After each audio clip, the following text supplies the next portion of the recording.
Oh,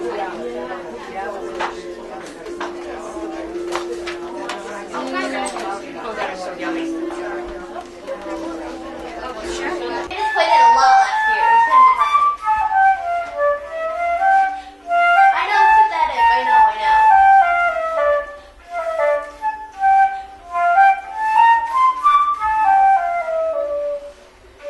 It's probably the easiest.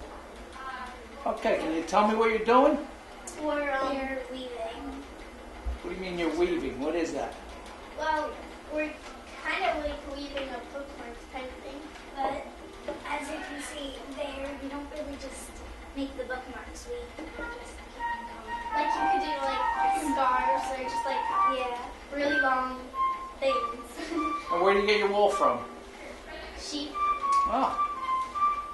Do you make your own patterns? Sometimes, yeah.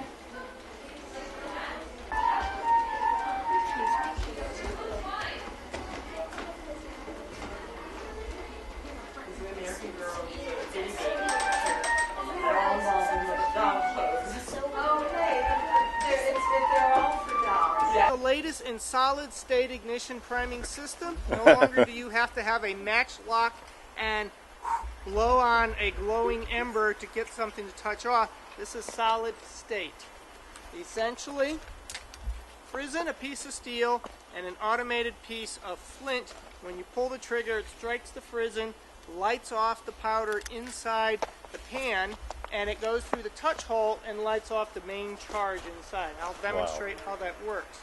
And this essentially is a handheld cannon. The safety, which is a piece of leather. Once the leather's on there, if this accidentally strikes, nothing happens. There's also a half-cock safety position. So, what we will do, because it is a weapon, first thing we do is we drop the plunger in, the ramrod. You hear it ping, that shows that there's absolutely nothing in there. We turn rammer, and I am going to, young lady, if you might want to stand over here. And I will shoot this way. So, now also understand too, they weren't, these things may or may not go off the first time. And when you're in a battle and it starts raining, you would hear the entire battlefield suddenly go quiet. And then we would put on the bayonets or pull out the swords and really get to work, because these things don't work when they're wet. So, this is what we call a belly box. And I pull out some powder. These are cartridges. They're made black powder. And normally at the bottom there is a musket ball on the bottom. Obviously we don't use musket balls. But this is the real thing. I can fire live muskets if I wanted to, live ball. Bite the end off. One of the primary things that, to be a soldier in the Revolutionary Army, you had to have at least 2 opposing teeth. And that was for specifically this reason. A lot of people didn't have very good teeth or dental care. So, you pour a little bit of the powder in. George Washington for one. And you close the pan. The frizzen over the pan. You take the rest of the powder and you pour it down in here. Normally you would take the whole paper and then ramrod it in because it had the ball in it, but because we're not shooting ball, we don't put the paper in there. Now we're ready. We're at half-cock, safety on.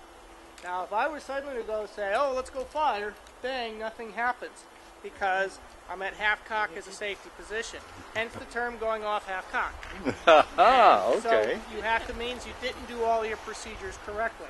So you now take the command for the people on the line would now be make ready, and you hear them hit the drums a little bit, and you take the safety off, and you pull this back to full prime, full cock. Now you're ready. And they'll say present.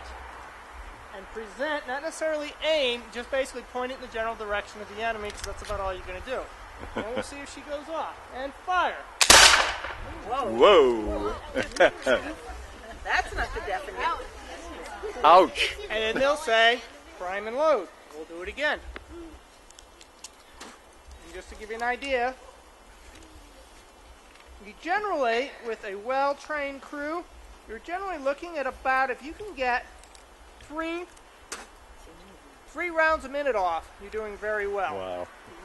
And that's a good disciplined type of thing. Okay, make ready. Fire. And now we've got a misfire. So what we do is sometimes, because it's a piece of stone, sometimes it gets fouled.